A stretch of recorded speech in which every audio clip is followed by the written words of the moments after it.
Ahoy. This is the first video really about something new I'm trying. And you've been a real success with this, to be honest, Alastair. You've been the best patient so far. What's happened, basically, is that you've had a remarkably plain series of dreams that we think we understand pretty well. And your brain is just telling you how to rebalance it. And to be honest, I feel like you're doing pretty well anyway. Like you've got a business, you've got a van, your brain is not in particularly bad shape, but we're going to see what could be improved and what your dreams have been telling you. And like I say, I think it's actually not that difficult to get a really definitive interpretation of a series of dreams once you know how it's done.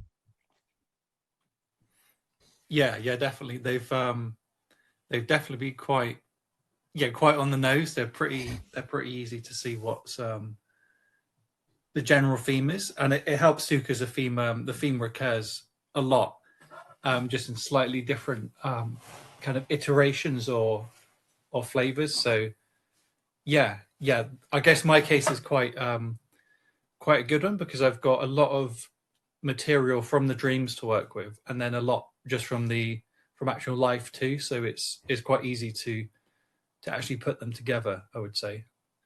Yeah, because what I've found is there's often some fairly universal stuff. We're going to get into how lions work in these things, but also you do need to bring in things you know about your own life, and it's not just some universal like stuff that you've been doing turned out to be very relevant. So, what was the first dream? I think it was the one with the going through the labyrinth.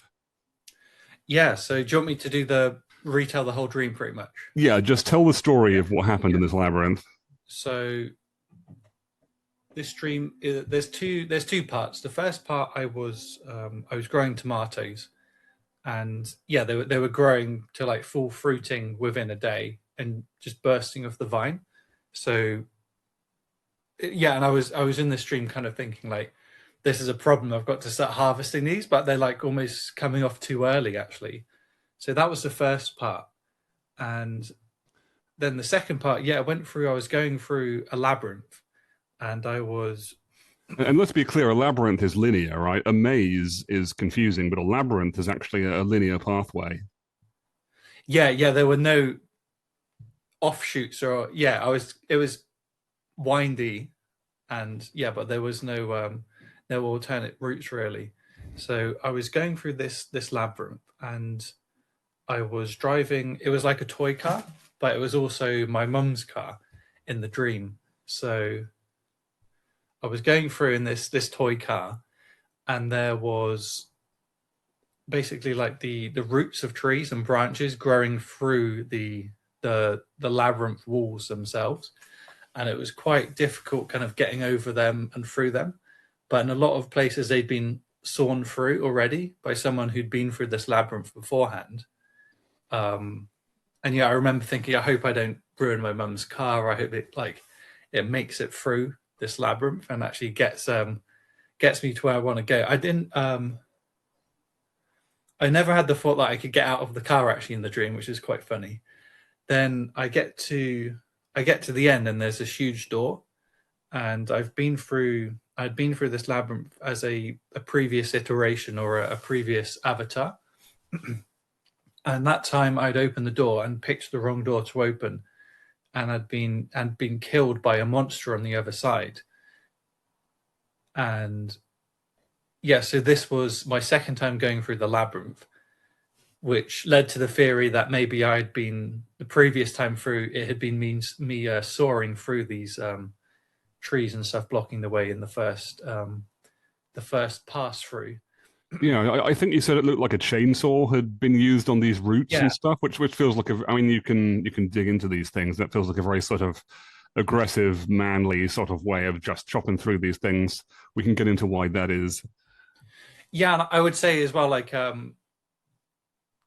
I guess like the machinery, like the heavy machinery and like expertise, I guess too, to get through was like there's more firepower I felt like than I had in my toy car, pretty much. So there was that feeling as well. So that the And then previous journey had actually been kind of manlier in a way.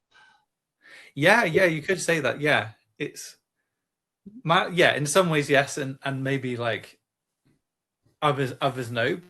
So this time, getting to these doors, I opened them, and there's a giant kind of reddish Alsatian with a lion's mane, and it's really huge. I was in awe of it. It was yeah, it was somewhat Aslan-esque, and yeah, just absolutely colossal too. Maybe two to three times my height when it was sat on its back legs, and then all it said is "Go now," and I instantly woke up, and that was a dream. Right, yes. And I guess now we can show it feels very mysterious if you just kind of think, whoa, dreams are so weird.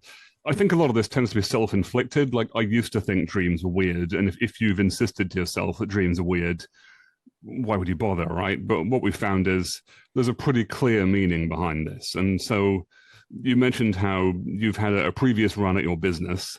And so this previous run is you going through basically the same labyrinth, the same business to some extent, and cutting your way through. And your mum's car was, I think you were actually driving your mum's car, weren't you? Your van broke down and you had to rely on your mum's car.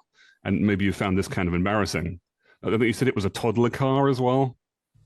Yeah, it was a toddler car in the dream, but also my mum's car. So yeah, very much like what happened in real life with keeping the business going, and I guess similar to not having kind of like the equipment to get my way through all this terrain. Like when I had the van, it's I was more capable and well equipped. So maybe that's a representation of that too. So it's yeah, there's so many parallels. It's just kind of endless. You can almost reference something to something in my life. It's yeah, there's a lot of material there, definitely.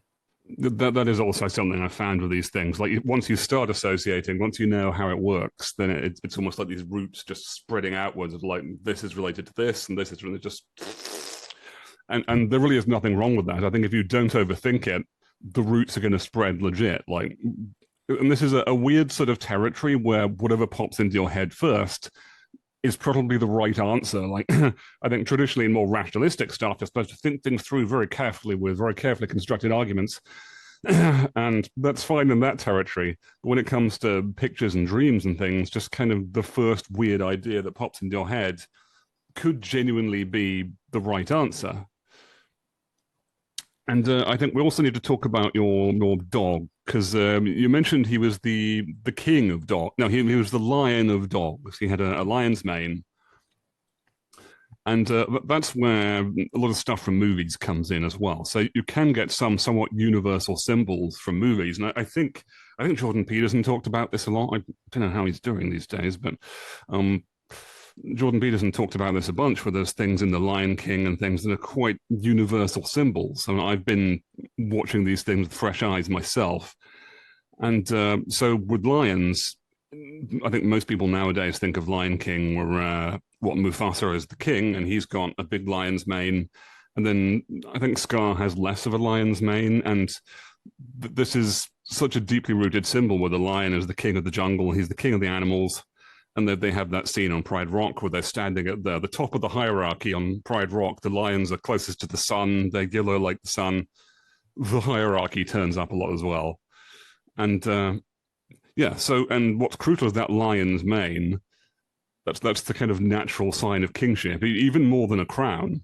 And then I realized, if you look at, I'll probably put some pictures up. I can edit this in.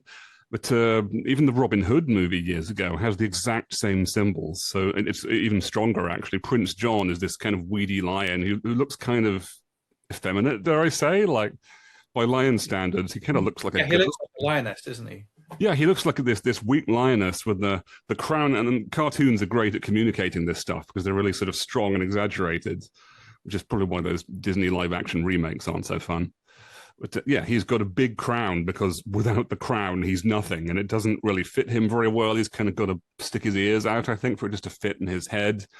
It doesn't really fit in his head. And I almost feel sorry for him, actually. Like, he needs Sir Hiss to kind of back him up and convince him that the crown belongs on him. But he's got no mane to speak of. And he's just doesn't have what it takes, basically. And then there isn't very much content of King Richard. I think he's in there for like 2 scenes at most. He makes this really lame, he makes this sort of awesome, lame dad joke. I now have an outlaw for an in-law, and that's most of what he does. Yeah, King Richard as well has a massive lion's mane. In fact, his mane is so big that the crown looks kind of dwarfed by it. Like, if you've got what it takes, you don't need the crown. You've got this natural sign of kingship where you're the king of the beast. And they don't do this anymore. I wondered about this. Like, he's also got a cross, Christianity, on his big tunic as a blatant sign of the divine right of kings. And I think nowadays they actually chicken out and they kind of have an English cross because things have changed. But like, so Richard kind of has this natural kingship written all over him, where he's clearly got Jesus's blessing, and that's Aslan is Jesus too, right? Everyone knows that. Like, they were making fun of that on Facebook all the time. Like, C.S. Lewis made sure everybody knows that Aslan is Jesus. And I find that some of these things do get sort of quasi-religious. I'm not saying you've actually seen Jesus in your dreams, but it's much of the same kind of structures where there's this sense of natural authority. So I think that's a good example of how you can watch movies for things that will actually apply in your dreams. Like, you can think, why is it so important that this dog has the lion's mane? And Robin Hood basically tells you the answer. If you look at King Richard, he's a natural born king, and Prince John isn't, and they really compare that. Yeah, definitely. There was just like an innate kind of almost primal sense of this.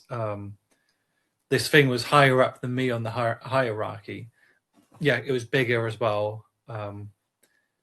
Its manner of speech, it didn't mince words at all. It was just straight to, like, it just said go now, and I literally woke up.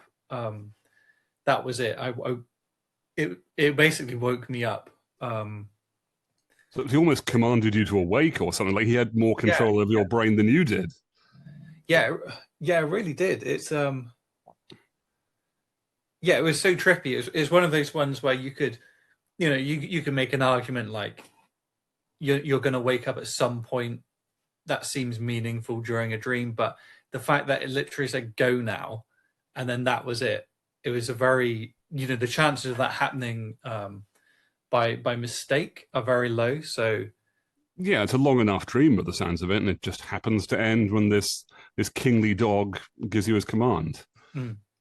Yeah, I think he was saying that Alsatians are versatile as well. I mean, I was volunteering that I associate them with the Command and Conquer games, where they had attack dogs that were pretty menacing. Like, if they got close to a guy, they could just jump at them and eat them, basically. And I thought maybe that's a dog that's sort of superior to a man in a way, but that's just my association. It matters more what yours are. I think the fact that, a dog is kind of more civilized. It wasn't a wolf or a lion, so it's kind of civilized. It could speak as well, so it's got that civilized nature to it, but it's also it also is like a huge animal as well. So it's that kind of combination, I would say. It's that I find a lot of characters in these things can talk anyway. Like, don't be surprised if you just have a tube with a mouth that says something. Like, they're pretty lazy about what talks, and maybe you're finding that what they have to say is they kind of talk like you.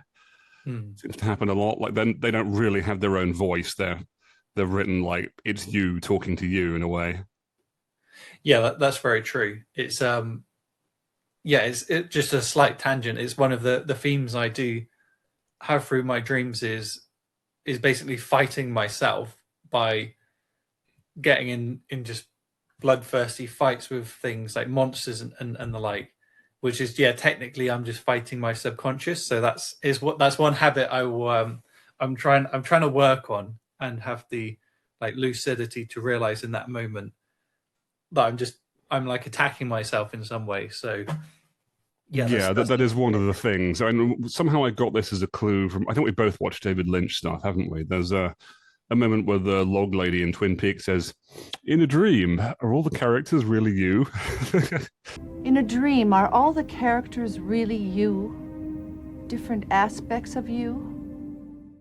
I think maybe David Lynch was so frustrated that people didn't understand the weird stories he was telling that he kind of added all these log lady bits where he just drops in a bunch of clues. And as far as I can tell, the answer is yes.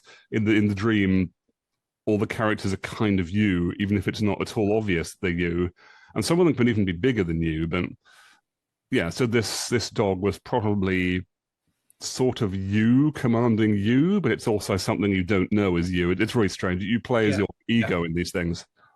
And the other thing as well, when I woke up, I felt really motivated too. It was it gave me a motivational speech pretty much too. I mean, it said 2 words, but yeah, it just coming into contact with it fired me up, which is really interesting. I wonder if there's something a bit godly about this dog too, because I mean, dog is the reverse of God, and it seems like it almost gives you a divine command. Or, oops, what's this? But yeah, I think normally in these things, God speaks pretty sparingly. Like most people who put God in the story don't want to have him gabbing too much. I mean, I'm a bit of a Paradise Lost fanboy, and what you see is God has quite a lot to say to Jesus. They kind of talk back and forth. But if you're somebody who is not Jesus, God just sort of comes out with weird commands sometimes, and you just have to obey them, and that's that. And if you're a good angel, you obey, and if you're an evil angel, you disobey. And that's just sort of it. And you don't really get to see the inner workings, and that's maybe expected. So I feel like your dog master here kind of had that sort of property where if he does speak, he speaks sparingly, and he just gives you commands that, what are you going to do? Like, he's not sharing his work, he's just commanding you. Yeah. I feel like the context of the dream kind of did the speaking for it, and also just the kind of going back to like the idea of a hierarchy, and it just being very high up this hierarchy is kind of just relaying something down, almost like to a foot soldier almost. So there's kind of no no mincing words, or no it didn't. I mean, I couldn't have asked why, even if I wanted to, because I woke up straight away. So there was no. It was strange. There's also I don't know what I was searching for at the end of this labyrinth. I was just going through it. It's not like I was looking for anything in particular, which is another thing. I wasn't trying to reach some kind of wise being to ask it for advice. For instance, I was literally just going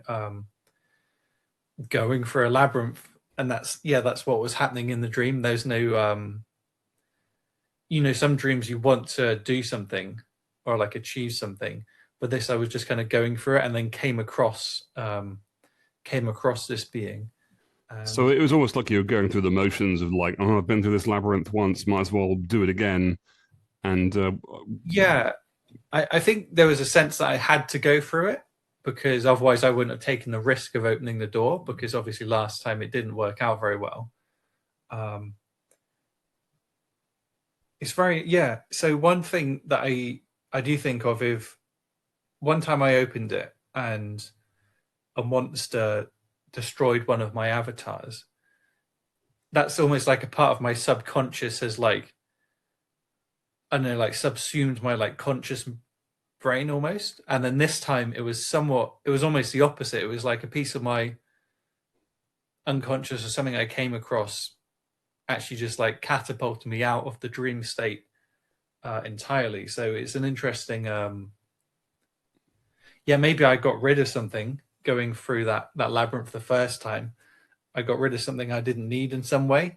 And then this time I picked something up, or gained some sort of impetus. Is very interesting.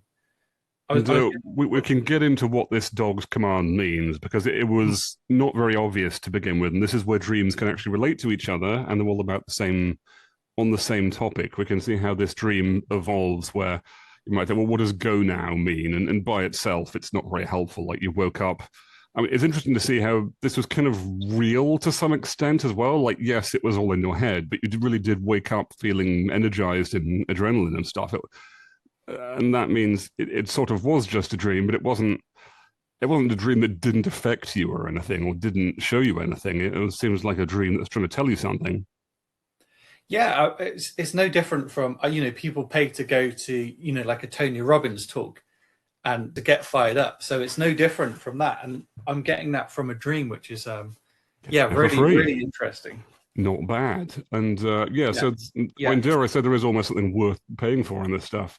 So what we then found was, I think, I wasn't too worried about the tomatoes scenario you had. That I mean, to be fair, you do grow tomatoes, right? That's the thing. Like, yeah. I mean, that wasn't so mysterious. You grow tomatoes. You imagine tomatoes with this accelerated growth. And I think our dream brains are a bit like kids. Like they kind of think, like if you're telling a 4-year-old kid that tomatoes grow, they just imagine them kind of, growing in seconds or something. They can't really imagine processes that take weeks or something. So it seems like our dream brains do stuff like that, where they kind of think like little kids. Yeah, that's true too. Yeah. I was going to ask, what do you think of the kind of reddish coloration of the dog? Because I'm thinking there's 4 things exceptional about it: the size, the mane, it can talk, and then the reddish coloration. I don't want to promise too much, but I do think in these things that red tends to mean life. And so it might be, I've found yellow and red turns up in these things as 2 forces. Like that's what my lights are back there. It's not obvious that yellow lights yellow maybe, but yeah. So if I had to guess, it's kind of a dog of life that may be there to compensate for some yellow, but I can't guarantee that. That's just a hint really from, that turned up in Carl Jung's scenarios as well, but that's just a suggestion really. So I think next was this is a fun one. You had the dream about the crocodiles in the swimming pool, didn't you? Yeah. So this one, I was going through the kind of like back garden size swimming pools, so not huge ones. And there were crocodiles in these swimming pools, and there's a bunch of drunk Australian guys like fucking with the crocodiles, like kind of wrestling them, getting them in headlocks, like prodding them. And the crocodiles are getting bigger and bigger as I go through this kind of area. And at one point, I'm sure there's an Australian. He's eating a burger in one hand, and he's got a giant crocodile in a headlock with the other, with the other. So badass. I'm foolish, but badass. Yeah, yeah. And I just kind of felt like, fuck this. This is crazy. I'm getting out of here. So I left that area. Then I was in a kind of medieval village, and I was. I think we should let's stick with the crocodiles for now, because I think the medieval village has a lot. And the crocodiles. This is another place where Disney movies really do come in handy. Everyone knows that Captain Hook is afraid of death, and he's got this crocodile with a clock in its mouth. So there's often associations with time and death, right? And there's this thing of no one knows the day nor the hour in the Bible or something. So the sense that it's going to happen sometime, but you never quite know when it is. And that really seems to be what Captain Hook is obsessing about. And he's a pirate who's stuck out there. I think they're stuck, aren't they, somehow? They're just kind of stuck out there at sea. And they know the crocodile is out there somewhere. They're in the crocodile's natural habitat. And maybe they can hear it ticking sometimes. See, once I knew that, it kind of made Peter Pan not fun to watch anymore. Like, it's this guy who's just afraid of death, basically. And they try to make it funny in the movie, but like you realize, oh, right. And I've also found that flying, like Peter Pan can do, is often a sign of kind of dissociating, and the good guys are often walking around to the ground in these things. So yeah, I think legit crocodiles, whether they have a clock in their mouth or not, are a symbol of kind of uncertain death, and their natural habitat is water. You can just do this biologically. Like crocodiles can look like a log. So if you stray close to the water, you never quite know if some log you've got there might turn into a crocodile and just snap you up. And I think also our dream brains like a lot of eating symbolism. It feels very crude. Like they say, Kronos eats his children and everything. So it feels like a very sort of dumb way to talk about these things in a way, but that's what happens. So and you were saying the crocodiles are growing as well, right? Yeah, they kind of started off the kind of maybe dog size, where they're obviously not something you want to get bitten by, but they're not gonna be kind of existentially dangerous.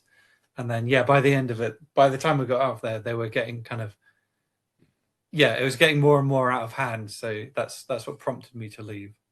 Yeah, so just casually eating a burger. And I think, I'm not sure, you were talking about some old friends you had who were getting reckless. I don't know how much you want to share, but it's just kind of like normal early 20s stuff, that kind of just random stupid stuff you do. So I mean, Yeah, I thought maybe those Australians could have represented that that kind of crowd who I would hang around with when I was younger, and it was a sense of I should maybe like a sense of like I should grow up in a way.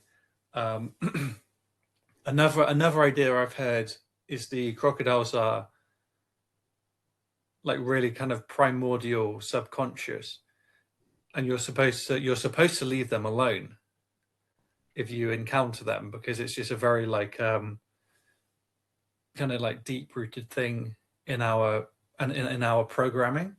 Because they talk about the lizard brain and stuff, don't they? Yeah, Like, what are you going to do? It's a very reptile business, and we're supposed to be mammals, but I think there is a bit of reptile. I'm not a biologist, but there might be some crocodile brain still in us.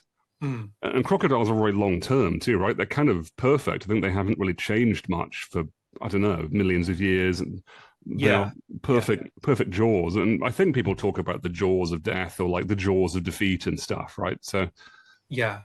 And they literally kind of drag you underwater, kind of into like the underworld, or like into like a deeper part of the subconscious, like which is pretty much some form of oblivion. So the fact that they kind of come up from like nothingness and back is I think that's what ties them to that idea they're like a really deep part of the subconscious. And yeah, just the fact that you're not supposed to mess with it, and then there's obviously other parts of my subconscious actively antagonizing and messing with them, and not only doing that by like doing it while they're drunk and like eating stuff, and almost doing it like with like a stuntman level of bravado, is a really kind of interesting. Yeah, maybe it's that kind of like a almost self-destructive impulsive behavior, going back to kind of people I would hang around with in my early 20s. And yeah, I just decided to get out of that pretty much. yeah, when I was thinking of Jackass crew and stuff, I'm not too clear on the details, but I think about half of them did not do so well, and the other half stopped doing that stuff. You know, that tends to be how it goes. Yeah, 100%. It's People even still know what Jackass is. Like, it was really popular in like the 2000s, but maybe the kids today don't even know. I think there must be clips floating around on TikTok and stuff. You can look it up, but yeah, and the crocodiles growing also seems pretty clear. I know Jordan Peterson's talked about this story about a dragon growing that's intended for 4-year-old kids, and our brains think like 4-year-old kids. And yeah, so if the crocodiles are growing, that kind of means the danger is growing, and maybe it's manageable right now, but if it keeps getting bigger and bigger, you're just, tempting fate, basically. Mm. Yeah. Yeah, especially the crocodiles are growing, and then I don't know if the Australians are getting more drunk as well. Logically they would. I know in the dreams it doesn't always work like that, but yeah, logically they would be getting more and more drunk too. So the crocs are getting bigger and they're getting dumber, and it's just a matter of time. Yeah. If they're Australian, I also think of Crocodile Dundee, who might be the world's most famous Australian. Just that's the kind of weird association you get. Because I had a dream where just jumping on them as well out of a boat, maybe. Oh, right. Because I had a dream where Macaulay Culkin appeared. I think maybe because I felt home alone. that's the kind of weird associations you get. Like, it's not Macaulay Culkin; it's sort of what you associate him with. Yeah. So I think that again shows that like it's possible to get a really definitive interpretation of what this means. It is not actually that difficult. Some kid who's watched Disney movies can kind of actually follow this stuff. In a way, what the obstacle is just allowing ourselves to get dumber rather than trying to get smarter. Yeah, I think a lot of it is kind of being able to just use it as a model or a theory, and not just hold it in your head and then see if it makes sense. That's the other thing. You don't have to rush to conclude, oh, this means this, and then I'm going to therefore do this. You can just have these ideas floating around for months if you want, and then just kind of see and pattern match it as you go through life. Yeah, that's good advice too, because we're going to see how you got more information in this saga when we have the maybe the juiciest stream we've got a plan for this kind of country village scenario you had. Yeah, so so going out of the crocodile land, I was walking through a medieval village, and I was like a child, and I was with a girl who was, I think we had both been orphans. It was something like that. It was like a non-family, non-romantic, but like we'd known each other all our lives kind of thing. So yeah, we were walking through this. She had 2 pigtails. I remember that. I think there's pigtails, one on each side, isn't it? And we were walking through this village. I think there's a river as well flowing along the side as well. So the river is kind of to our left, and we're walking along, and we're wearing children's clothes still. But I'm not only not only am I adult size, but my proportions are exaggerated too. So my shoulders were like insanely wide, and my arms are really long and like really muscular. So yeah, it was like a really like kind of preposterous combination. I think the top probably came down like almost like a crop top. I'm somehow imagining a Fable character or something. They look pretty weird. Yeah, it was a funny look. And yeah, I was explaining how we were gonna live in a mansion one day, and I didn't. She couldn't understand how, but I was just explaining we would. This is where I actually went, because I was in third person, by the way, watching these two, and then I kind of went into first person at this point when I decided to explain how. So we were gonna get like basically iteratively bigger, like a shack, a house, big, bigger and bigger until it's a mansion, basically. So just kind of take baby steps along the way to achieve this. So I was explaining this as we were walking along. Then at some point she kind of disappeared, and I got to a shack. And inside this shack, there's it's a really just rundown shack in this village on the outskirts too. And there's 4 guys in there, and they were just lounging around doing nothing pretty much. And I remember it was a team, and there were 2 guys on the team who were really kind of overpowered and really capable, and then 2 more as well who I didn't know as well. I didn't have much information on. So one of them was an archer who was just insanely accurate and insanely skillful. And I remember there had been another team of characters who had gone out in the past, and one of them had just been insanely overpowered and carried the whole team. So that was a previous dynamic. Yeah, so it was kind of even more relying on one guy in the previous iteration. Yeah. And I remember having the thought there are guys in my team right now on par with that guy. But, here they are just like lazing around the shack doing nothing. So I kind of went in there, got them kind of like fired up. I don't know if they were like particularly fired up, but I kind of got them up and moving and out on some sort of quest. Then we crossed the river to the other side, and that's where I woke up. Well, that's fantastic anyway. So, yeah, I guess going with the river first in no particular order. Rivers are classic thresholds. There's a bunch of different thresholds. I was feeling something a bit German about a lot of your stuff as well. I don't know what your DNA is like, but you've got this sort of Oktoberfest woman, I would think, and I was thinking of kind of German fairy tales like Snow White and stuff for the environments you were talking about.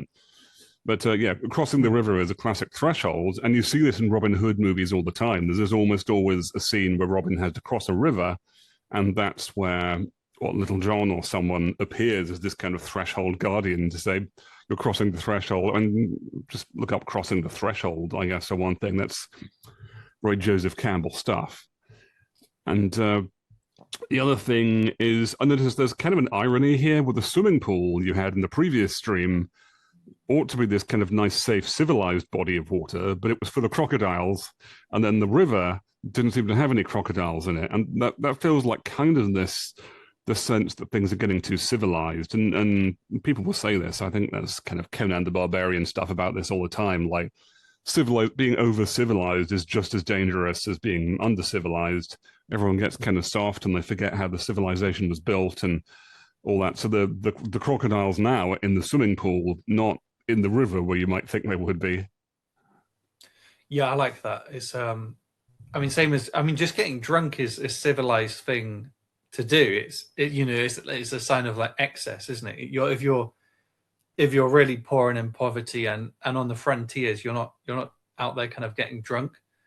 So it's another maybe it's just a sign of like excess as well. Same with like the excess kind of just bravado, but with no good purpose to it too.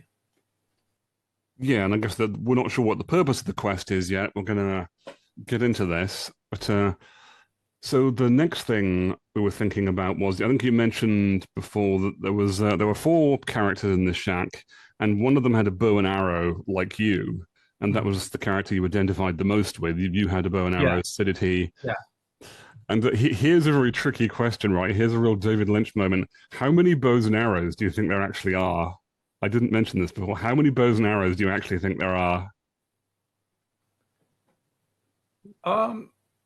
I feel like we both had a solid supply of arrows, and yeah, we each had a bow. Because my thought, and I'll see if you actually agree with this. I don't want to force anything. I believe there's only one bow and arrow, not two, and this can happen in dreams. You get this in David Lynch stuff all the time, where characters are swapping wigs and things. Like, I think, is it Mulholland Drive, where they're swapping wigs and things? One of the things that really helped me understand David Lynch's stuff is that the same character can appear on screen twice, and it's like two different people who are parts of the same person or something. And because you've mentioned that when you use the abilities of these characters, when you chose to shoot your bow, I think they went inside you or you went inside them. So it seems like you were using the same bow. So I think what you've got is actually two instances of kind of the same tool.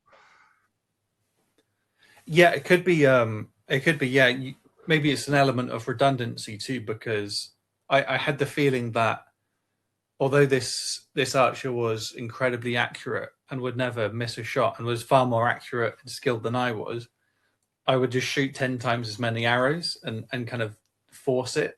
So maybe there is a difference. It's just, yeah. Okay, because I was mostly inspired by you going inside them and kind of using his bow, maybe. Like, if those bows and arrows are too similar, it seems like maybe there's actually only one set and it's kind of instanced twice or something. Yeah, I feel like, just going off feeling, I would say if we were both shooting at something, I would have to tell him to shoot at it, and then I would also shoot at it, but like a lot more just to like make sure kind of thing.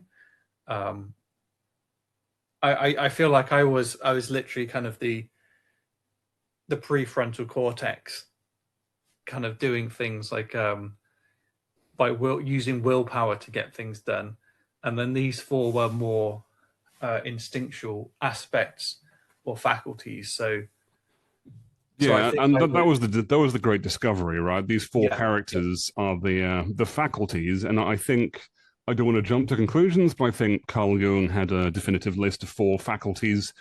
I'm going to see how this maps on, and we're going to discover more about what these characters are like. We're not going to rush things.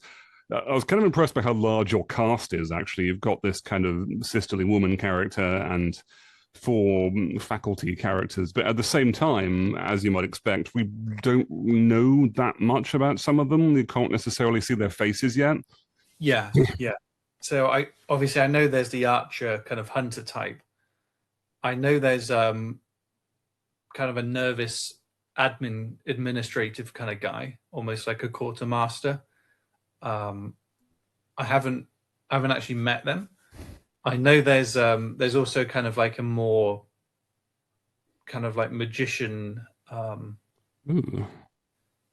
of like creative type. I know he has a staff. He's not like a Gandalf type wizard. He's more like a tricky kind kind of like smart, creative one. So he's kind of creative. He kind of pulls things out of his hat, I guess. I'm thinking almost of Presto in D&D, where he was really annoying. He was the wizard, and you hoped he could just bullshit them out of situations, but he would just fumble in his hat and kind of, he'd always be nervous, and he'd pull out, and you never knew what he'd pull out, and most of the time it wasn't very useful. And that might be what this creative character is. Like, he's a guy who's creative, but he doesn't always have the right answer straight away. Yeah, it's so I wanted to, I obviously, one of like the things that first occurred is to get some sort of synergy, and I do feel like the hunter could, with the patience and the accuracy, could, one, help the admin guy be less jittery, and two, maybe make the creative guy more focused and have more direction. So that's definitely something. I think he definitely would hold his own in the team. There'd be creative one. For all I know, he could have been the other really overpowered character. I know the Arch is one of the overpowered ones. I don't know who the other overpowered one is. Because there is a funny thing with this. I find that it's not like seeing things exactly. I've had phenomena where you kind of focus your eyes on the character and you can't always see them. And so when you walk into a cabin, I mean, if you walk into a cabin in the waking world, you can kind of see everybody, and maybe you don't understand them straight away, but you can kind of see them. But I think in dreams, often these characters are kind of undefined until you know them. I was imagining them with hoods or something, almost like Strider in Lord of the Rings or something. We've got these sketchy characters almost that we don't know that well, and you kind of slowly expose more and more of these guys until you do know them. Yeah, I know the Archer had like long hair. It wasn't like unmasculine, but probably more of like a pretty boy type. Like you maybe like a Legolas or something. I would think quite like that, but yeah. Oh no, you a Lord of the Rings kid? Yeah, oh yeah, definitely. Right, I would go with Legolas then. I'm also a Lord of the Rings kid. For what faculties we're dealing with as well, I would have thought archery is this kind of, not exactly long term, but you've got to like aim your shot, like commit to the shot, and then once you've made your shot, you just commit to the consequences, right? And so it's like this almost short term, long term planning, if that makes any sense. Yeah, that just makes sense. Yeah. So it's kind of focus and skill, and what you want as an archer who can hit a small target from a great distance, right? That tends to be a scene in these things where, because you can just think of what happens in movies, like a classic scene might be, someone challenges Robin Hood, or hit that pine cone over there, and he's all like, haha, I can do it, or I can even like bounce my arrow off a bunch of other pine cones, and that's kind of the virtue of an archer, just having accuracy at range. And the archer is going to see things first before we, the other people in the group see them, see whatever it is as well. They're going to see shots that, and like, they'll be able to see and make shots that, like I wouldn't be able to even like see coming until a lot later. Yeah, because that's what Legolas does again, isn't it? I think when they're running around in Rohan or something, like when there's orcs a long distance away, Legolas is the first one to spot them. He's got sort of telescope eyes or something. He's got his advantages. Yeah. Even in Warcraft, I think they have the sight upgrade for elves or something. It just seems to be a bit of an agreement about these things. So, and you felt like you knew the most about this archer character. But we got the nervous planner. I did wonder if one of your characters would be a girl as well. That would be interesting. I'm not sure they are. You said you had a big, strong guy as well. Yeah, I feel like I don't want to force it too much, but I feel like, there's kind of like a strong, kind of like slow, like big type in there too. Yeah. Well, a lot of teams had the big, strong guy. I think in comic books they had a real trend of like there was always one guy who was absolutely massive, just sitting in the background. Yeah. I think in like 90s or 2000s comics, I'm not a historian of these things, but like there was always one guy in some of these weird superhero teams who were just absolutely huge, and you could have multiple characters in front of him or something. Yeah, it's almost like the Fantastic Four or something.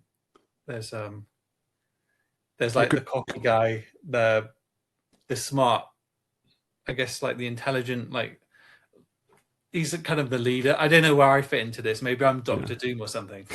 Well, But I think what's happening is you're the ego who's kind of got to control this party and make them work together. So you're kind of the all-rounder Captain America. I think I said that before to you. Like, yeah, you're the all-rounder who's not going to be stronger than the Hulk, or like, Hawkeye sucks, but like a better shot than Hawkeye or any of that stuff. But your job is that you've kind of got these principles, and you've got the plan, and you've commanded troops, and you're the all-rounder, and that's fine. yeah, it was very different. So going like the previous dream with the giant dog was the authority, but I was kind of the leader in this one. So yeah, even though these characters were at their one aspect, they were a lot better than me at the one thing they did. Is I would kind of just kind of make up for with willpower, and just volume and effort would be kind of like that's probably why I was in charge of, like, if you were to say like, why is this guy in charge, then that would be why. Just willpower, yeah. Because I think willpower belongs to the ego. To be honest, you can grumble if you want, but a lot of my clues from this come from ChatGPT as well. But I think willpower belongs to the ego, and it doesn't really belong to the four faculties. I was calling it Alastair the Brave and his companions four. I gave you a illustration of this. I know we can't really see their faces in real life. It's perfectly legit to make AI illustrations of these things, I think, and particularly because a lot of the time the imagery is kind of vague. Like, the specifics don't really matter. It's more the loose symbols. It's not, these things are not really photorealistic. Yeah, it was. I really liked the picture. It was a good one, because there was the one of the thoughts I had in the dream as well was like, who am I to like lead such a capable and competent group? And I don't know if you've got the picture actually, because that's If you're happy with it, I can stick that picture on. yeah, because it's a good kind of like representation almost, because in like it's an older photo. I definitely had less beard in that, so I look really like fresh faced and stuff. And then the other, right, yeah, I was wondering why you were so concerned about looking kind of childish in there or something, because that seems to be a concern that's popped up before. yeah, and then the other four behind me look like really seasoned, kind of like seasoned guys. Although in even though actually they've just been sat around in a shack, and I've been out and about in the actual world doing things. But I guess that's not how it works. It's not. Yeah, I'm not sure if these faculties are going to evolve or not. Well, we're going to have some kind of evolving storyline here. So let me think. I guess I also want to go over a bit like how you've been getting this information as well, because not all of it came in the dream at the time, right? I think what I have found is just having a bath can be good for this stuff. Yeah, I did. I put on some. I put on like I did a visualization exercise where I've got a salt lamp, so I put that on because it's kind of similar to a fire, almost a campfire. Ooh. Then I just put on water and like a campfire sound in a forest, ambient, and just kind of did some active imagination of making camp with these four after we crossed the river. And yeah, well, so I guess the next stage I want to get into is engaging with them, probably in a float tank and more kind of in an active imagination session. Yeah, because I guess I don't want to make any grand promises yet. We're still experimenting with this, but what I have found is like not everybody is going to get I've been really pleased by how much material you've generated. Like not everybody gets as much material. I do think everybody gets some material. I'm not going to name any names, but I have talked to other people who actually did go to a float tank, and they told me they hadn't experienced anything. And then when I questioned them afterwards, it turns out actually they kind of did experience some things, but it's so easy to discount and a lot of it seems to have to do with how safe you feel in your body. Meditation helps. I think baths can help unlock it. I'm still working on the exact factors that help do this. And I really suspect David Lynch's transcendental meditation has something to do with this as well, because a lot of this material is very much David Lynch adjacent, and he really swore by transcendental meditation. He's gone now, bless him, but he like the only thing he really wanted to talk about when he was interviewed was transcendental meditation. And I think that stuff left him wide open for these sorts of experiences where the creativity could flow. And he would see these things, and he wasn't interested in theorizing even. He would just put them in the movie, and there you go. And if you wanted to theorize, you could. Yeah, I think I kind of like theorizing a lot more. I like a definitive answer with these things, but sometimes it's just fun to have some weird stuff too. Yeah. Like the active imagination, you get to a point where you're kind of like sat there for ages thinking this isn't nothing's flowing, but then you kind of just start going. If you just go with the first thought that comes in your head, you get to like, I guess you kind of like get to where you're like surfing like the crest of the wave pretty much, and if you think about what you're thinking about and be like and judge it, then it kind of slows it down and chokes up the gears. But if you're just almost like doing like word association, just like the first thing, and you can relax in enough to just get that flow going, then it seems more productive. Yeah, I think a lot of it has to do with relaxing. I mean, if you can't relax in the float tank, that's not going to help. And I found you can feel your brain kind of getting dumber almost. You kind of just feel a brain relaxing and getting to this dumb state that might even distress some people. So there is a training to it, I think. Yeah. It's same as like if you were to like stand up in front of like a group of people and do something like a word association where you're literally just going through and through. Eventually you're going to say like some fucked up words, and your brain, you're going to try and catch yourself because you're in front of a crowd of people. But before you drop some like crazy, like some crazy word or whatever, or like go through, or like just go for an association that maybe you shouldn't, like that would be like frowned upon. Like just an example, like a funny one be like you'd be like eggplant dick. Yeah, it'd be like that's like an obvious one because you see that like through emojis and stuff, or like peach. Yeah, I think there's a generation of people who find eggplant emojis kind of genuinely upsetting because I guess it sort of is. And like in the same way, like you might just go through that, but then you'd be like, oh, are these people like judging how my brain works through this, and you bring that in as well. You judge yourself. One of the nice things about being in a float tank is you are completely alone and you don't need to tell anybody anything that happened, really. Yeah. Although I do cancel that if you've had a good time in the float tank, you do need to write everything down afterwards. I mean, there's a moment in it's in a Twin Peaks scene. It's the one where David Bowie comes in. There's a couple of versions of this. It's a bit weird. I mean, David Lynch was very sort of not interested in rationalizing these things the way I am. But like David Bowie's character comes in, he's seen all sorts of crazy stuff of some kind. And then David Lynch's character says, let's get all this interesting story down on paper. Let's calm down here and get all this interesting story on paper. And they then completely fail to get the story down on paper. He is teleported away by demons. I think his lip bleed gets worse. His brains are scrambled by being teleported through time, and the scene ends. That is classic David Lynch. And the worst part is it's a really important scene. So what was the point of this? Anyway, yeah, so that's what I think of too. And I think I'm a lot more optimistic about let's get all this interesting story down on paper. You can get it all down and write down even some of the weird stuff, because I found it can be very coherent, actually. I mean, like, this has not actually been that difficult, right? You've been given pretty clear stuff. We know what it's telling you. You've got these faculties. You've been over-specializing in faculties, all just as Jung said. And we can have a mission here. It really reflects the last, my last year of business too. I've been very much like willpower, kind of just doing it by willpower, and it's a business. It's like it's the cleaning industry, so it's not really like the scope for creativity and things like that is not it's not like I'm not like an artist or someone who gets to use like the creative part of like my creative side all the time. It's very much kind of a numbers game and like right. just putting in work for like customer acquisition, repeat services, kind of refining the process over and over again.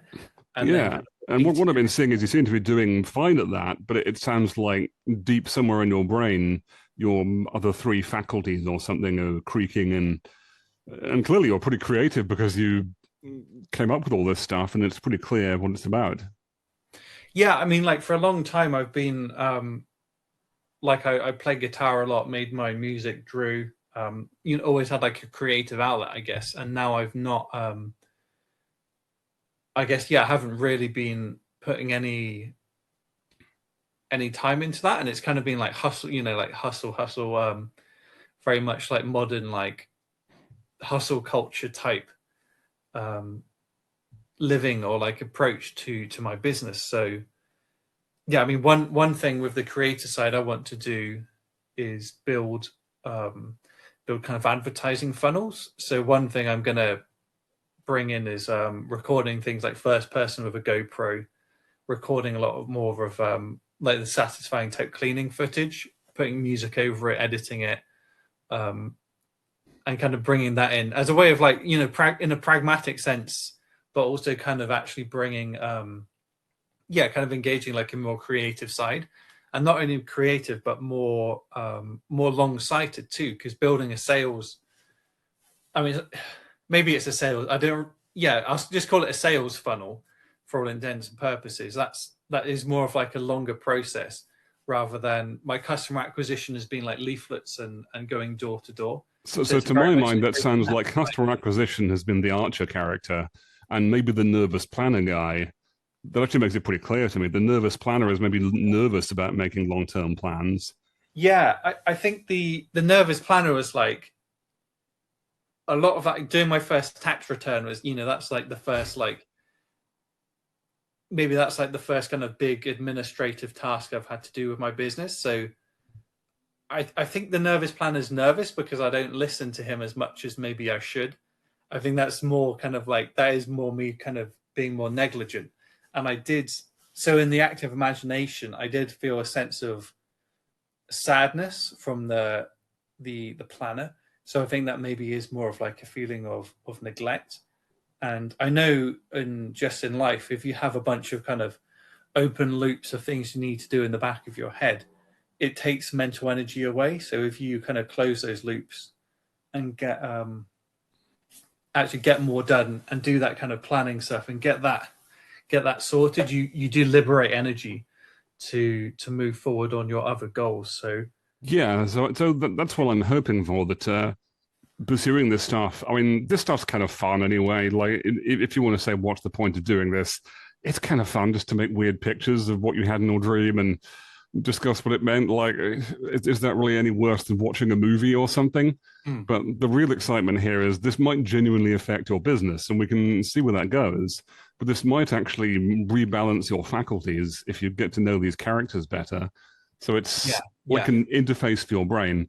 And I guess I want to chime in about the funny thing about float tanks is, like, I keep looking at reviews of them, and most people don't say, I had a great active imagination experience in there. They don't seem to know they can. In fact, I've heard stories about people who saw something they didn't want to see, and they bolted out of there. There was a guy who might have been a bit straight-laced, and he saw a gargoyle, and he bolted out of there thinking he was going the wrong way or something, like demons were appearing. Like, but actually, if you think about it, gargoyles, ask Joseph Campbell, they're classic threshold guardians. Gargoyles are often put on the outside of a church to scare away evil spirits. Well, congratulations, my man, you just outed yourself as an evil spirit, or a sort of, you kind of misunderstood what a gargoyle is. So it seems that maybe the gargoyle was just there to tell him, welcome to the brainscape, but he bolted out of there.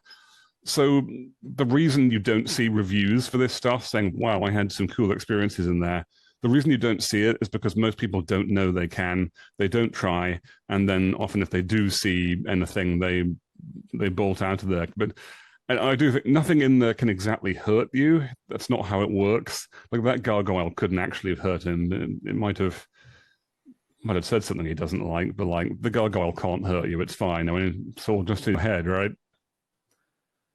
Yeah, I mean, you should just be like shaking that gargoyle's hand and saying thanks for the work it's doing. So, Yeah, I'm not sure what he did. I mean, that could have been his guide. Another guy I know, well, not a guy I personally know, but I saw another report of a guy who didn't get much of an experience, and then he found himself in kind of a dark ocean, and he saw a stingray. And I thought, well, I would translate a dark ocean into being unknown depths, right? And he's in this kind of new unknown depth. They often represent the unconscious as water. So, welcome to the unconscious. And maybe that stingray is his guide. But if you bolt away when you see something or are not curious about, maybe the stingray can talk. I mean, you had a dog that can talk, why not? So you do have to have a certain amount of tolerance for stuff appearing. Can't be too nervous about it. I would just say it is a life skill to be able to do that. It's the same as, it's no different from, like your flight gets cancelled on holiday, so you go see some random thing explore something in a town for like half a day or whatever, or you've maybe you're if you've ever played an instrument, if you're improvising, at some point you just you don't know what you're going to play next, but you just go with it. It's very much like similar to like a flow state. It's that kind of adventurous side where a lot of kind of like spontaneity, and then things get reinvigorated through engaging with that, I think. Yeah, and it can be very tiring as well. Like, depending on what happens, it can be very tiring. But I mean, even your dream was reinvigorating, right? I think that's a real argument. This stuff is kind of, not externally real, but effective, basically. I think that's what Jung kept saying. Like, on a practical level, this stuff is actually effective. It isn't just a lot of knocking around symbols and things. It's not, you really are kind of rearranging your psyche a bit, and normally it's a very healthy process. Yeah, it's literally like a sorting process. You're kind of working through things. I think it's very rare in life you'll get someone who, say someone wants to be a bodybuilder or something. No one's going to go to the gym 6 days a week and eat all the exact, like, carefully, meticulously planned meals, take the exact drugs, do the exact recovery protocol on day one. No one's going to just commit, and it happens gradually. You'll buy in and you'll get some results, and you kind of grow and like snowball into it, rather than you just don't go 0 to 100 in one day with any endeavor in life. Yeah, chances are you'll see something. And I think if you're thinking that your nearest float tank is too far away, or it sounds a bit expensive and you don't want to commit to that, I found just a bath makes a great poor man's float tank. I've found some characters in the bath myself, and it sounds like you have as well. Yeah, I mean, just in this day and age, like, just sit on a quiet hillside at nighttime without your phone or just get away from your technology, basically, and sit there, and you'll kind of be bombarded, because everyone's kind of like chronically suppressed by all the technology we have around us, so we don't think anyway. So it's almost, I feel like a faucet's going to get turned on just from doing that. Almost, it might not be like focused enough to do more like deeper active imagination or engage with dream characters, but you can, if you just are mindful of the thoughts going through your head, you'll see what's going on inside your brain to an extent. That is a good point. I do suspect that phones and kind of endless stuff to see, what we're so used to looking externally now, that we've almost sort of gotten scared of seeing anything inside. And and people are going to be kind of untrained to look within, when maybe our ancestors, when you were talking about campfires, our ancestors would have spent a lot more time sitting around the campfire telling stories, which reminds me as well, actually, you were talking about your four faculties, and I checked this out a bit, and there is some old Brothers Grimm story about four skillful brothers. And not so you can prove anything directly there, which seems like, because a lot of those stories survived a process, right? They were kind of weird stories some grandma might tell, and people retell them, and they kind of mutate, and they survived some kind of process. And you'd have to work quite hard, I think, to say that, oh, well, that process is completely arbitrary. It's just, there's no reason this story survives more than this. Like, I think even if grandma couldn't tell you anything about Jungian psychology, sometimes stories stick, and they stick because they map onto something, I think. Yeah, yeah.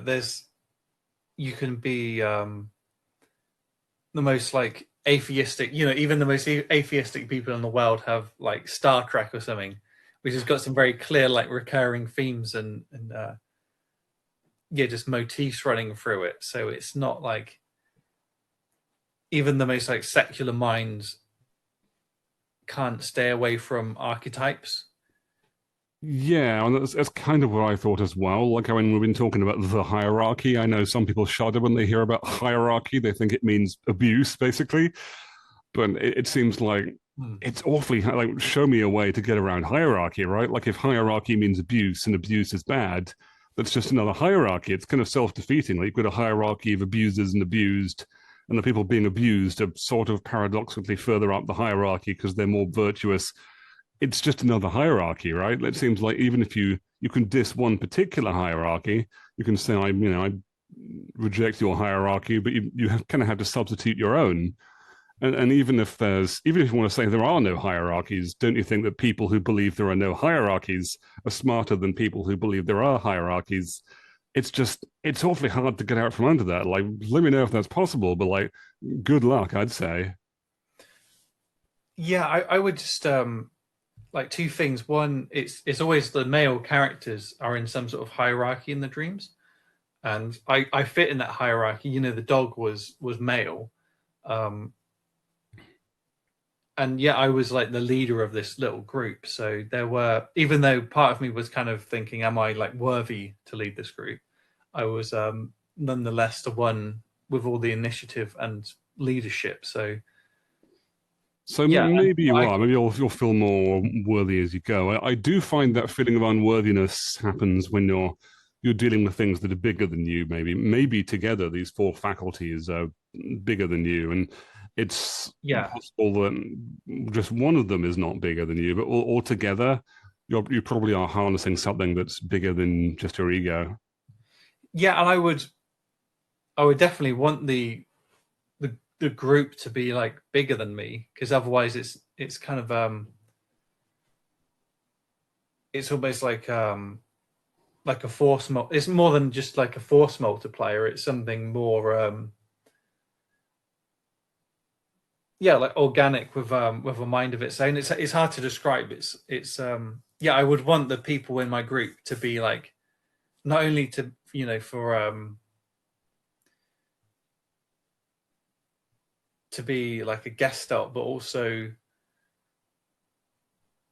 to bring something that I couldn't, because otherwise it's kind of I wouldn't be unpleasant to them, but it's almost like, why would I have them in this group or like seek them out? Because, and that's the point of teamwork, right? You want guys who have skills you don't. Yeah, like any business is, you'd have someone who's better than you at sales. They would be doing the sales. Someone better at the admin doing the admin. Everyone's strengths are complementary, and so I think that's a sign of like a healthy team. And I like that things are a bit daunting. Like the dog was obviously awe-inspiring and daunting, and the potential of this team as well is something that is far beyond anything I could get done by myself. So I do like the I think that's very encouraging. I'd be very disappointed if I came into the shack and it was kind of, there was a bunch of like just fat guys who can't do anything, like sitting around in there. Just four dweebs, just bad. Yeah, I'm not sure if they get more skillful as we go or not. Some characters evolve and some don't. I'm interested to see how this goes. And yeah, I'm very interested in how this is gonna, actually practically change your business and things. Like maybe if you rebalance your faculties, you'll find you can plan more long term, or because I don't want to, I don't want to have you stop canvassing for customers or like ruin your business. The plan is to use your faculties better and become more powerful. And often, if you've been specialized like that, you get really, obviously you get really good at one thing, and your other faculties kind of rot, which is what your brain is telling you. It seems pretty plain. Yeah, 100%. Yeah, I mean they're just in a shack, aren't they? So it's very much It was kind of a rundown shack, you were saying? Yeah. It's not even a great shack. So one of the things I want to do with the active imagination, I want to meet all the characters and spend time with them individually. And then as a project, I want to build maybe our own village. Maybe it'll turn into a village in the future. But yeah, kind of build our own, like our own place pretty much. So it's very like, I mean, that's like a very obvious. So in my life too, I want to move into like my own. So I'm in Oxfordshire for context, so the rent's very high. So move into like my own house with I want a garden, I want a garage. Yeah, and then like obviously the house that comes with it. So have like a kind of base of operations and a headquarters, and to keep investing money in my business and to expand the business, but also do it in a enjoyable way. I think engaging with these four faculties is how I'm going to do it. So it's very like I'm going to build a village in my like active imagination, and also kind of build my own infrastructure and expand my life actually in the waking world. So yeah, they're very easy to tie together. It's almost I almost don't want to be too pragmatic with how I view the characters and force them into. So I think of one of them as the admin guy, because I'm like, that's my definition of them and how they're useful to me. But I don't want to. They might have like a far deeper nature to, admin might be like just like a surface level of something far more expansive. So I don't want to kind of pigeonhole them and not let them evolve, basically, too. Yeah, my suspicion is that these guys are going to kind of reveal what they were the whole time. Like, you can't see them right now, but they sound pretty complete. So I think they're going to just reveal to you what they're good at. And it seems like a classic sort of Avengers scenario as well. Like, this is a complete, not exactly a cliche, but a really common way of telling a story with a team of characters, right? You have this team of specialists, and the big question is, can they work together? And that's kind of what you're doing. It's basically like the first Avengers movie or something. Yeah, it is. Yeah. Well, so I think that goes over where we are now. This is hopefully going to be an ongoing saga. We'll see what happens to your companions 4 and everything, and maybe we can expand on it in the comments or something. There's nothing we missed, but I think that explains what this is and roughly how it's done. I'm going to hopefully expand on how it's done as we go on this channel too, because I'm still learning how you train someone to do this. I wanted to have this call with you partly because you've been pretty fluent at it. Like, you've been getting more material, no problem, and the characters are just presenting themselves, and all of it is just ticking along nicely. I think I want to. I've been getting more kind of more and more dreams this week.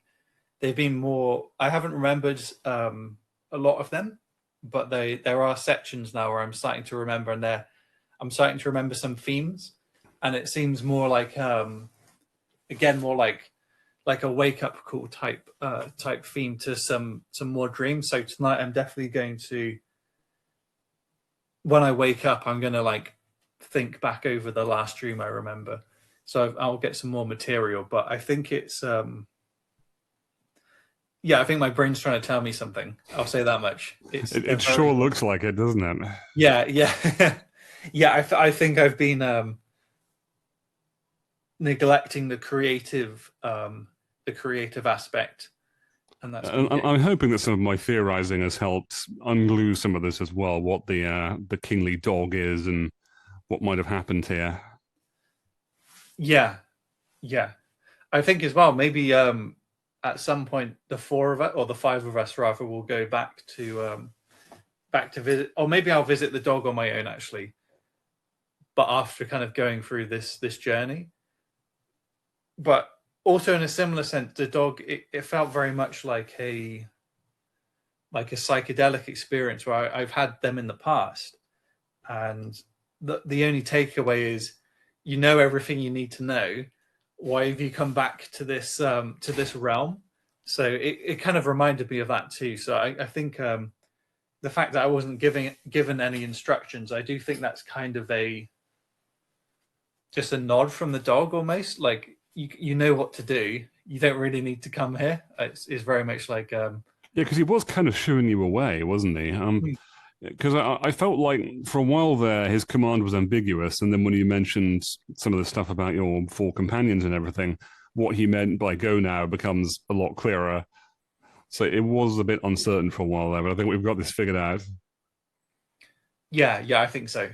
I think the dog, it's very good that the dog is there as like almost like a North Star or kind of like apex being in this realm, and that it's not, like if the apex being was a kraken or something, that would probably be a bad sign.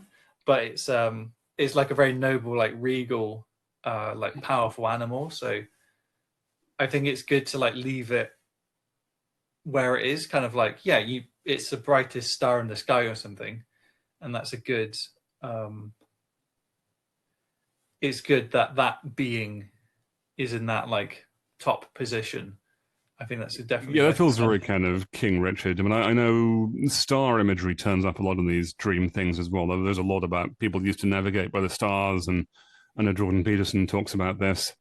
There's a ton about how the stars are kind of fixed points, and they're supposed to be on the firmament traditionally. It's some of that still kind of factors in, at least in symbolism. I mean, the firmament's not really how it works, but it's sort of the idea that you can rely on them, even if they're distant, you can kind of trust them. And so this North Star thing works just fine. In fact, come to think of it, I will push the Jesus thing a little bit harder, because if this guy is Aslan, on Christmas cards all the time, you get the wise men who apparently might have been astronomers, are guided by a star to go to Jesus's crib and stuff. So there is an association there between Jesus being the North Star and stuff. And whatever you think of Jesus, there's some sort of symbolic North Star that people want to have. Yeah, I'm generally a big fan of Jesus, so for me, it's a very good analogy. Yeah. Yeah, good. I mean, sometimes I get nervous because the North Star is also Lucifer, and that's a whole other thing. But it doesn't seem to be always that way. I know Lord of the Rings has the light of Elendil or Arendelle or something. That's another thing. Yeah, I do think there's maybe like the magician type characters the closest I've got to like a Lucifer type, but there's a distinct lack of like cleverness to a lot of these dreams. Could he be an astronomer by any chance? Because that used to be a thing. Like wizards have stars and moons on their outfits sometimes because they're kind of astronomers. Yeah, I'm not sure. I don't think. Maybe not. I don't think he had much knowledge. It was more like raw creativity, and like some cockiness to go with it, rather than actual. Like he wasn't like a bank, like he wasn't someone. I don't get the feeling that he's someone who necessarily knew a lot. I don't think any of us know very much actually from my group. We're all kind of more like kind of just raw, like a faculty. We can't just venturing forth as young adventurers, I guess, and you've got to prove your worth in the quest.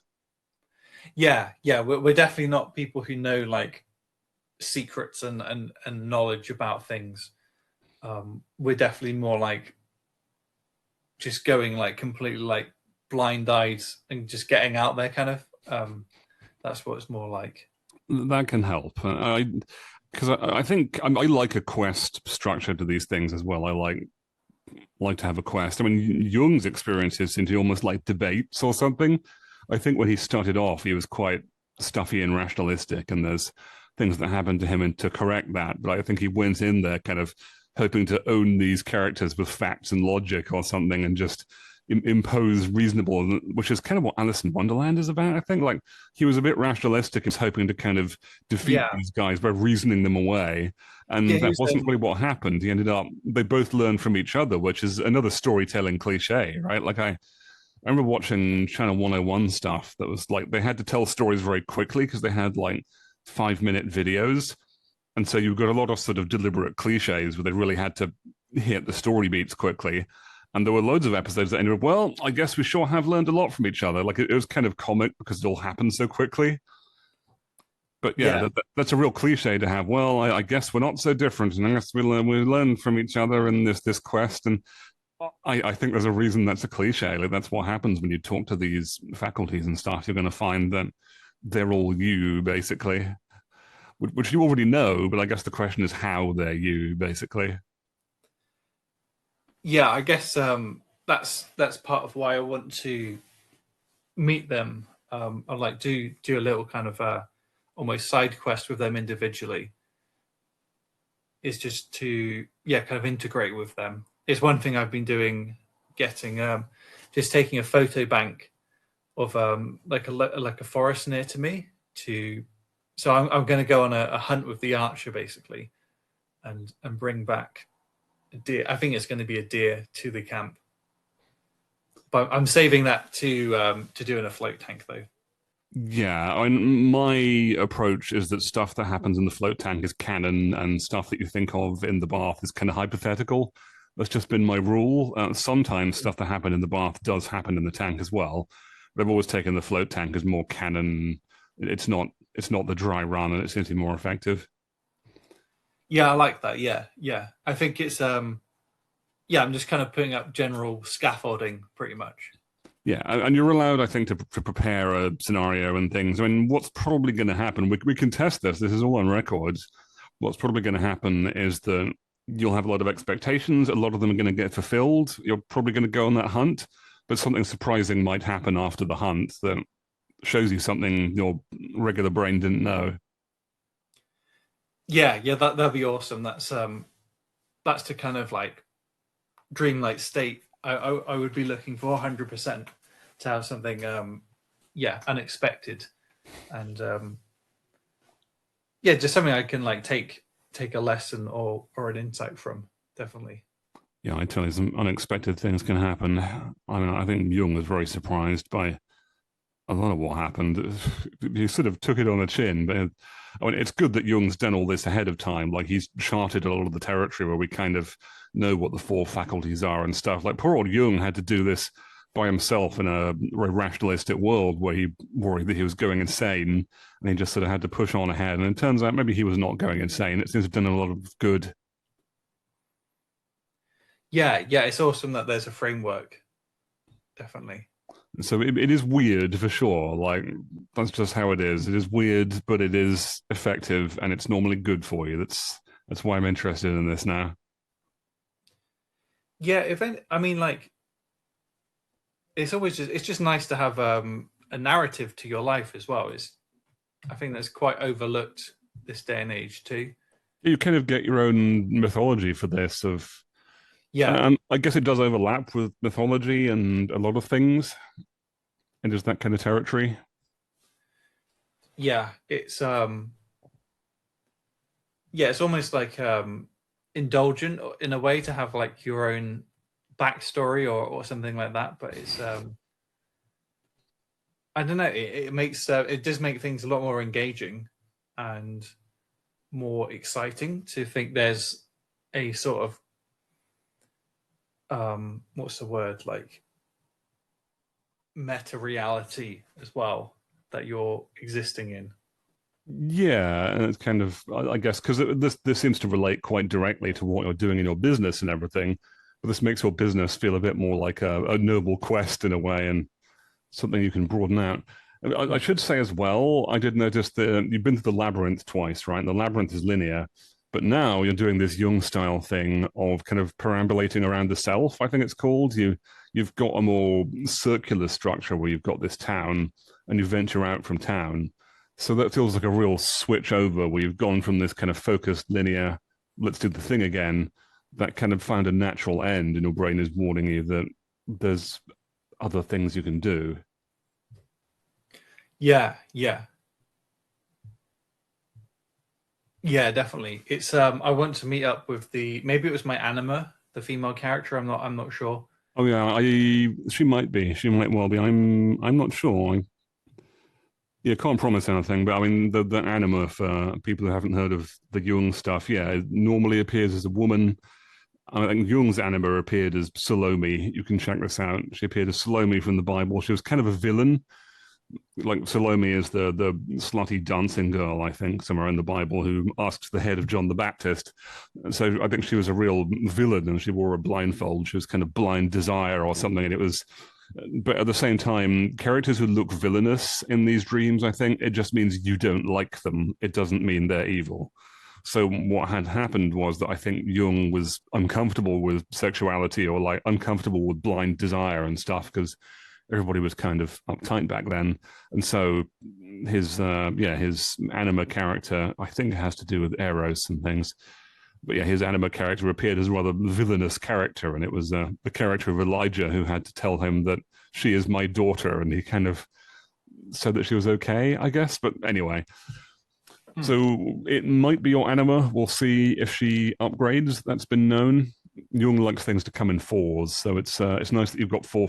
I was so excited that you had four characters in there. Like, you didn't ask for it, but that's what happened, right? And Jung has stuff come in fours all the time, and then there's four anima levels. So we'll see if something happens if your anima gets more pigtails or whatever it is. Yeah, yeah. Right, so I think that's pretty thorough. Thanks for coming on to talk about this stuff, Alastair, and actually kind of intimate to bare your brain before the internet. And hopefully this will be an ongoing saga where we can show that this stuff really is useful. I mean, it's kind of fun, even if it's not useful, to be honest, but this hopefully really will even out your faculties. Like, you're doing fine anyway, but your faculties can always be more even, can't they? Yeah, 100%. I mean, like, it's anything I can do to get more kind of streamlined or like congruent as a person is always just really good, pretty much. Yeah, I think that's what Jung integration is about. And congruence is a good word. I think that this does make you more congruent and just less kind of hesitant, more at peace with yourself. I guess you become more you, which is a strange thing to think of, really. And I mean, that there's some bonkers moments in David Lynch where the characters are saying, "I'm not me," which is just upsettingly nonsense. But it seems like that's the kind of thing that happens here too. Like, you're not fully you. Like, the character, I don't really get it even, but there's something about that.